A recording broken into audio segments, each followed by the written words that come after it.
Goedemorgen, ik wens je gezien en schijndag. Ons Bibelvers van in Johannes 14, vers 27. Fräd lut ik junt. Mienen Fräd jeft ik junt. Ik geef je nichts aus deze Welt jeft. Lut je nicht Hoat beorrujen en fercht nich. Tweemaal werd mul de fercht een beeld gemaakt over de Fräd. De eerste mul die mul een beeld van een groot meer, die weer een boeiraam. En dat zag zich in werkelijkheid ruhig en stil. De andere mul die mul een beeld van waar het meer zeer windig weer. En waardoor dan midden den storm een vogel ganz ruhig slopen der.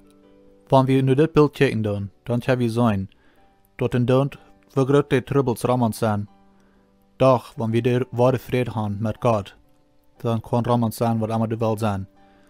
Dat menschliche Hoat, dat sehnt sich einfach nur diesen Fräd. Wir machen einfach nur den Schöpfer gehen, nur den einzigen, was der wahre Friede geben kann, um für unsere Seele Ruhe zu finden. Die Welt kann uns für eine bestimmte Zeit Friede geben, doch euer aus Luther wird der uns sedemlich führen. Der einzige Friede, wo wir als Christen unsere Friede können, wird nicht mit der Zeit vergehen, sondern der wird immer säuter und däuper werden. Und dann, wo die Lebensstürme hier in das Leben auch passieren werden. Wenn wir Jesus das Stier übergeben und für uns leben, dann wird der Friede, was Gott geben wird, uns bleiben. Philippa 4, Vers 7 sagt, in Gott sein Friede, der weit über alles geht, was Menschen verstehen können, was jene Worten in Gedanken in Christus Jesus bewahren.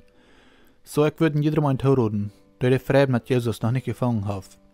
Sieg du von der noch, lud die Fing, und lud die Raden. Euer dort morgen zu lud kann sein. Gottes Segen und hab wieder einen gesehenen Scheindach.